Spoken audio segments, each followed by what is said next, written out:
महाराष्ट्र की सह्याद्री पर्वत श्रृंखला, घने जंगल और इन्हीं के बीच छिपी है एक कहानी। ये कहानी है आस्था की और शक्ति की। आज हम भीमा शंकर की उसी दिव्य कथा की गहराई में उतरेंगे, जहां एक देवता के युद्ध से एक पूरी नदी पैदा हो गई। जरा सोचिए, चारों तरफ कोहरा, बादल और बस प्रकृति का एक अद्भुत नजारा। कुछ ऐसे ही दिव्य वातावरण में विराजमान है भीमाशंकर ज्योतिर्लिंग।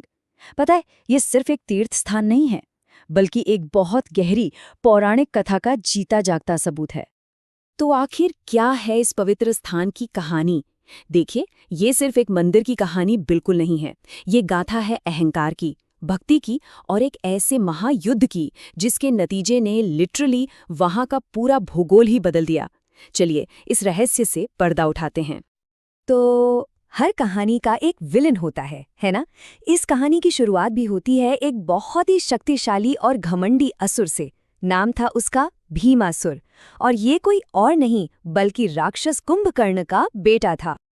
अब सवाल ये है कि आखिर वो इतना क्रूर बना कैसे?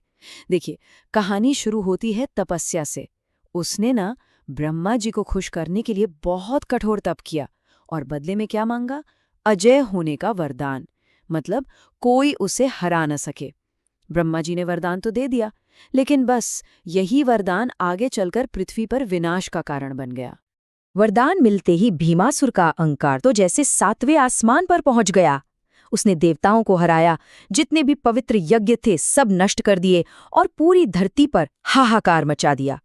अब बेचारे सभी देवता डरकर कहाँ जाते? वो सब पहुंचे सीधे भगवान शिव की शरण में। जब हर तरफ अंधेरा और निराशा थी, तब उम्मीद की एक किरण जगी। लेकिन सुनिए, ये किरण किसी देवता के शस्त्र से नहीं निकली थी। नहीं, ये तो एक साधारण से भक्त के दिल से निकली थी। हुआ ये कि भीमासुर ने कामरूपेश्वर नाम के एक शिव भक्त को कैद कर लिया था। लेकिन जंजीरों में जिस्म तो कैद हो सकता है, मन नहीं। कामरूपेश्वर का मन आजाद था। उन्होंने जेल के अंदर भी शिव की भक्ति नहीं छोड़ी। उनका विश्वास बिल्कुल एक चट्टान की तरह अटल था।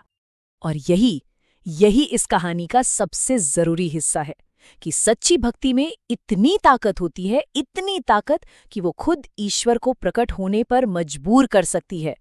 कामरूपेश्वर की उसी अटूट भक्ति से खुश होकर भगवान शिव स्वयं वहां प्रकट हुए। और बस यहीं से उस महायुद्ध का स्टेज सेट हुआ।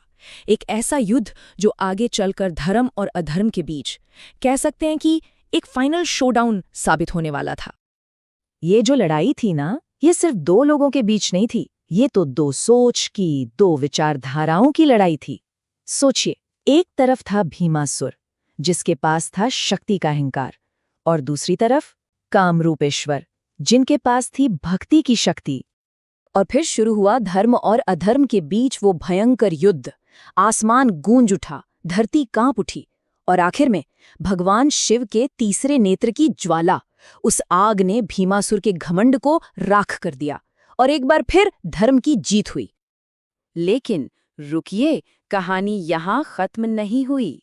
इस महायुद्ध ने अपने पीछे दो ऐसी चीजें छोड़ी जो आज भी वहां मौजूद हैं, एक नदी और एक ज्योतिर्लिंग।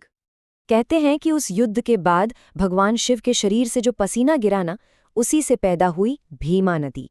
सोच सकते हैं, आज ये नदी महाराष्ट्र की लाइफलाइन मानी जाती है। ये उस दिव्य युद्ध का बहता हुआ सबूत है। भीमासुर के अंत के बाद सभी देवताओं ने शिव से रिक्वेस्ट की कि वो हमेशा के लिए उसी जगह पर निवास करें। भगवान शिव ने उनकी बात मान ली, उन्हें वचन दिया, और जैसे ही उन्होंने वचन दिया, अचानक धरती से एक दिव्य ज्योति निकली, और वही ज्योति आज भीमाशंकर ज्योतिर्लिंग के रूप में स्थापित है। तो इस पूरी कहानी का, इस पौराणिक कथा का सार क्या है? मतलब इससे हमें सीखने को क्या मिलता है?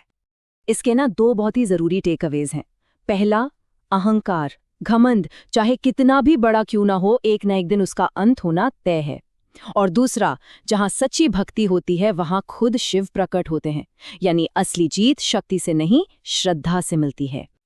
तो ये कहानी हम सबको एक बहुत गहरे सवाल के साथ छोड़ जाती है। शक्ति और आस्था, इन दोनों में असली ताकत आखिर किसमें है? शायद इसका जवाब हम सबको अपने अंदर ही खोजना होगा।